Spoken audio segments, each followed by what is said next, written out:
My radio crackled. I was halfway through a recon sweep outside Kandahar. Dirt, heat, and static. Then the voice cut in, low, tight. "Your daughter's here. You don't want to know what your wife's boyfriend did last night. It's really bad. Your whole neighborhood is shocked." Silence. Then the detective again. "My shift ends in 5. He's all yours. No rank, no red tape." Just that voice, detached. He'd seen the worst of people. I listened. Then I listened again. The world dulled into a single note. My daughter, my wife, him. I didn't ask for permission. I didn't file a report. I packed my gear and boarded the first flight with a silence so thick it suffocated thought. When I landed, the rain had stopped, but the streets still smelled like oil and rot. Our home hadn't changed. Same mailbox, same paint, but I could see it from the curb. Something in the air was fractured, rotten at the seams. My daughter saw me first. She ran barefoot from the porch, holding a blanket too small for her growing body, clutched it like a shield. She didn't speak, just wrapped her arms around my leg and didn't let go. My wife appeared behind her, arms crossed, makeup smeared. No apology, only contempt. Inside, the living room looked like a funeral had taken place, and no one had bothered to clean up the body. Beer cans, a torn dress, blood. On the edge of the coffee table, small droplets. Not mine. I looked at her. She didn't flinch.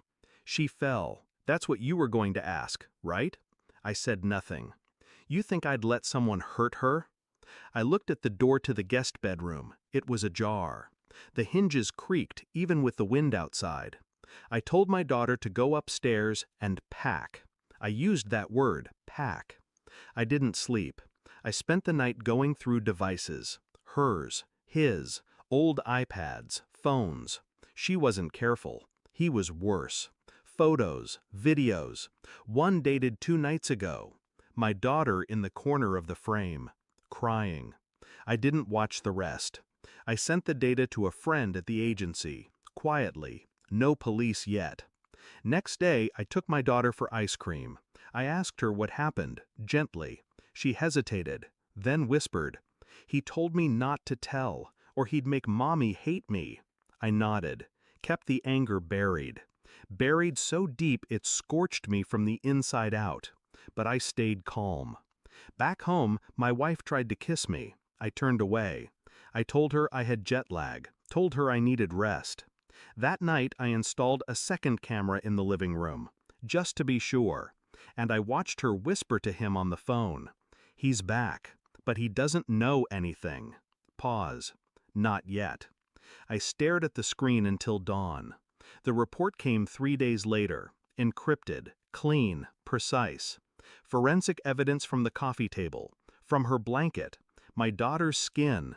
The blood wasn't hers, it was his. He tried to get her to lie. When she refused, he got sloppy, tried to scare her. My wife helped clean it up, coached her on what to say. I printed the report, slipped it into a folder, marked it tax receipts. That night we sat at the dinner table. She laughed, poured wine, talked about a vacation.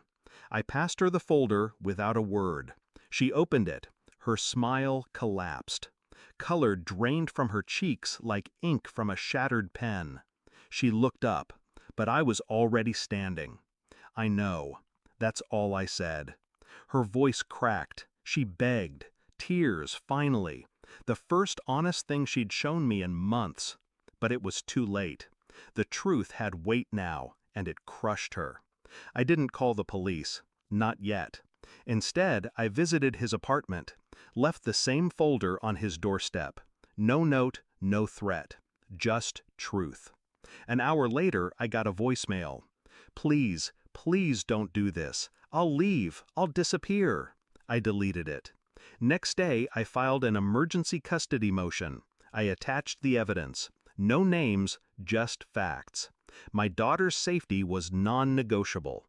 I didn't tell my wife. She found out in court. She cried in front of the judge, called me heartless, accused me of betrayal. The judge asked her one question. Did you know?